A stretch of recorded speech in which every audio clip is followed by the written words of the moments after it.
প্রিয় শিক্ষার্থীবৃন্দ, আমি পবিত্র সূত্রধর দামপাড়া কারণ মহাত্মা উচ্চ বিদ্যালয় নিকলি কিশোরগঞ্জ। আমি এখন অনলাইনে একটি ক্লাস হতে যাচ্ছি। ক্লাসটি হচ্ছে নবম দশম শ্রেণীর পরিবেশ ও ভূগোল অধ্যায় 8। সেটা হচ্ছে মানব বসতি। বসতি সম্বন্ধে আমাদের বিভিন্ন রকম ধারণা আছে।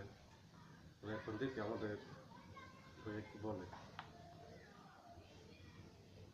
কোনো একটি নির্দিষ্ট স্থানে মানুষ একত্রিত হয়ে স্থায়ীভাবে বসবাস করলে তাকে মানব বসতি বলে।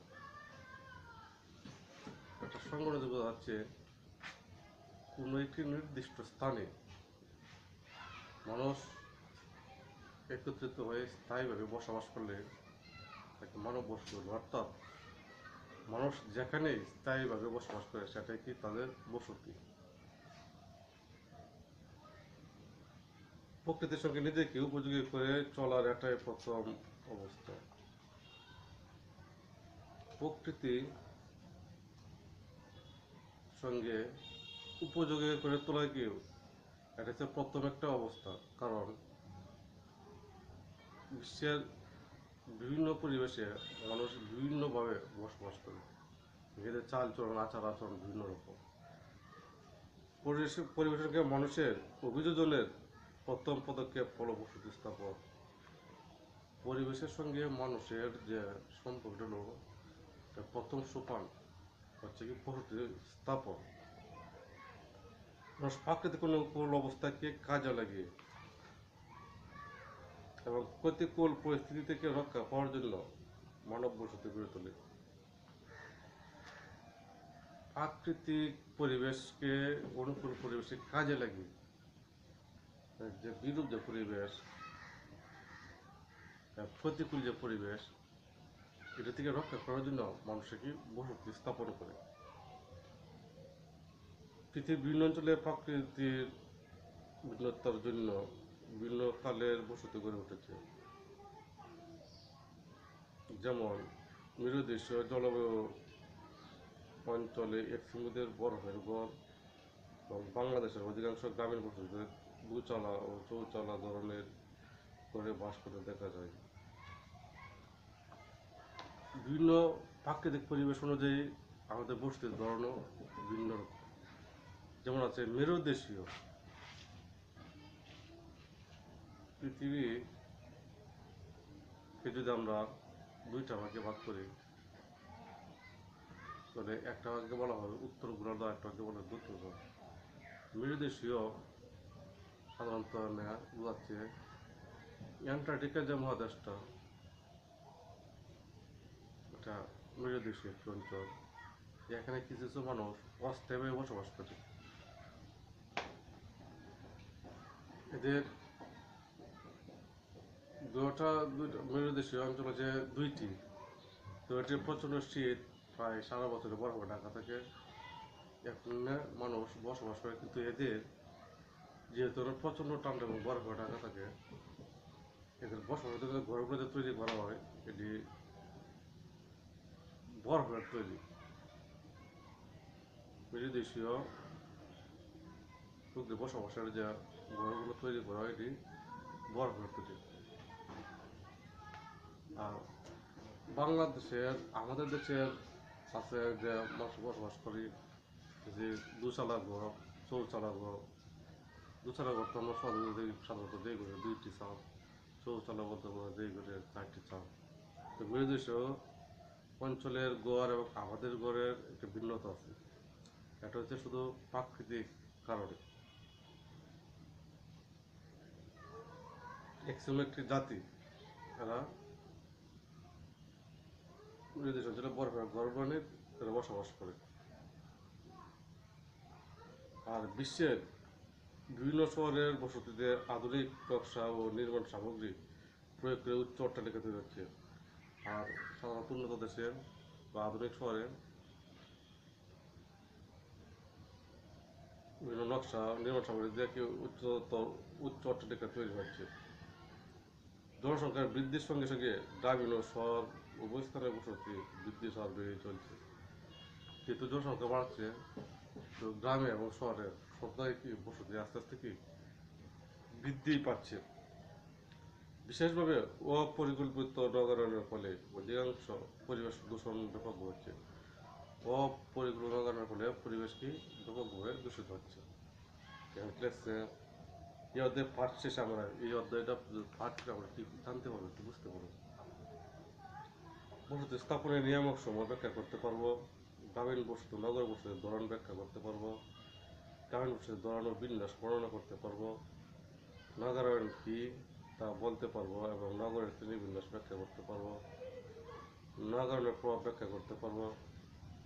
অপরিকল্পিত নগরায়নের ফলে সৃষ্ট সমস্যা ব্যাখ্যা করতে পারবো। নিজ এলাকার বসতির ধরন ও বিন্যাস ব্যাখ্যা করতে পারবো।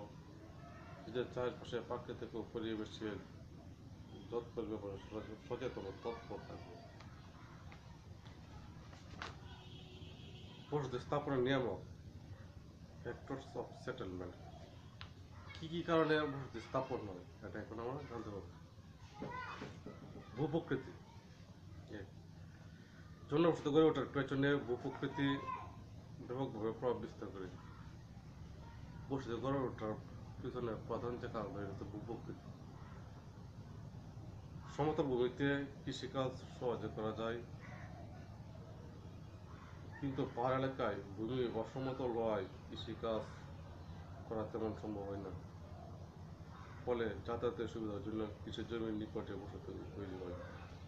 বাংলাদেশের পার্বত্য চট্টগ্রাম অঞ্চলে বসতির ঘনত্ব সমতল ভূমির তুলনায় কম।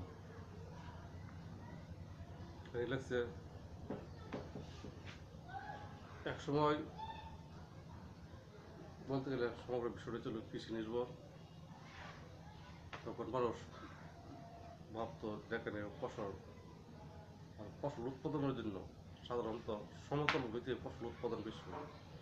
যেখানে সমতল ভূমি বেশি সেখানে মানুষ গিয়া ফসল উৎপাদনের জন্য বসতি স্থাপন করত।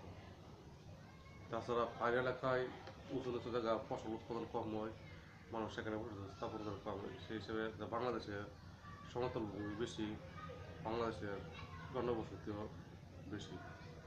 কিন্তু বাংলাদেশের পার্বত্য চট্টগ্রামে অসমতল জায়গা, উঁচু নিচু জায়গা, এখানে কি ফসল উৎপাদনে কঠিন, যোগাযোগ ব্যবস্থা কঠিন, এজন্য বসতি কি স্থাপন এদেরকে কষ্ট সাধ্য।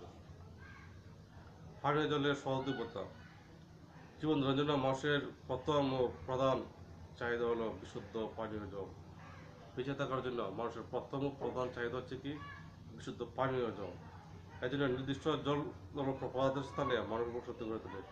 এর জন্য মানুষ জল সহজে যাতে জল পায় বা পানি পায়, যেখানে জল আছে সেখানে গিয়ে কি মানুষ বসতি স্থাপন করে।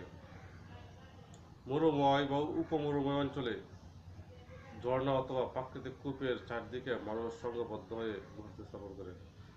মরুময় এলাকায় অথবা উপমরুময় এলাকায় এখানে যারা প্রাকৃতিক কুয়া আছে বা ঝর্ণা আছে, তখন মানুষ শুধু পানির জন্য এই কুয়ার চতুর্দিকে অথবা ঝর্ণার চতুর্দিকে বসতি স্থাপন করে। পানীয় জলের প্রাপ্যতার উপর নির্ভর করে গড়ে ওঠা এই সমস্ত বসতিকে আর্দ্র অঞ্চলের বসতি বলে। মাটির উর্বরতা শক্তির উপর নির্ভর করে বসতি স্থাপন করা হয়। মাটির উর্বরতা শক্তির উপর নির্ভর করে বসতি স্থাপন করা হয়। উর্বর মাটিতে পুঞ্জীভূত জনবসতি গড়ে ওঠে, কিন্তু মাটি অনুর্বর হলে বিক্ষিপ্ত জনবসতি গড়ে ওঠে। পুঞ্জীভূত বলতে এখন আমরা বলছি উর্বর মাটিতে পুঞ্জীভূত জনবসতি গড়ে ওঠে। এখানে পুঞ্জীভূত বলছে সব মানুষ একত্রিত থাকে। উর্বর মাটিতে ফসল বেশি হয়, এর জন্য মানুষকে এখানে সহজে ফসল পাওয়া যায়, সহজে ফসল পাওয়ার জন্য মানুষ পুঞ্জিতে একত্রিত হয়ে বসতি স্থাপন করে। আর অনুর্বর মাটিতে বিক্ষিপ্ত, আর যেখানে অনুর্বর মাটি ফসল উৎপাদন কমায়, মানুষকে বিচ্ছিন্নভাবে মানুষের বসতি স্থাপন করে। মাটির প্রভাবে জার্মানি, পোল্যান্ড, নরওয়ে, সুইডেন প্রভৃতি দেশে বিক্ষিপ্ত জনবসতির সৃষ্টি হয়েছে। প্রতিরক্ষা, প্রাচীনকালের প্রতিরক্ষার সুবিধার জন্য মানুষ পুঞ্জীভূত বসতি স্থাপন করে। প্রাচীনকালে মানুষ পুঞ্জীভূত বসতি স্থাপন করতে, কারণ প্রতিরক্ষার একটা সমস্যা থেকে সমাধান করার জন্য।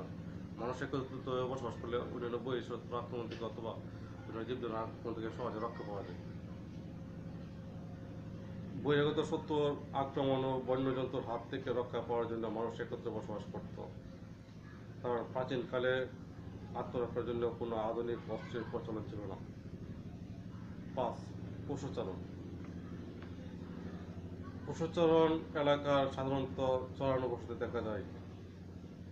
পশুচারণের জন্য বড় বড় এলাকার দরকার হয়, ফলে নিজের সুবিধার জন্য তারা বিক্ষিপ্তভাবে বসতি স্থাপন করে। পশু চালানোর জন্য, পশুর খাদ্যের জন্য বড় বড় এলাকায় প্রয়োজন হয়, তার জন্য মানুষ বিচ্ছিন্ন বসতি স্থাপন করে। যোগাযোগ। প্রাচীনকাল থেকে যাতায়াত ব্যবস্থার উপর ভিত্তি করে বসতি গড়ে উঠেছে। প্রাচীনকাল থেকে সাধারণত যাতায়াত ব্যবস্থার উপর ভিত্তি করে বসতি গড়ে উঠেছে।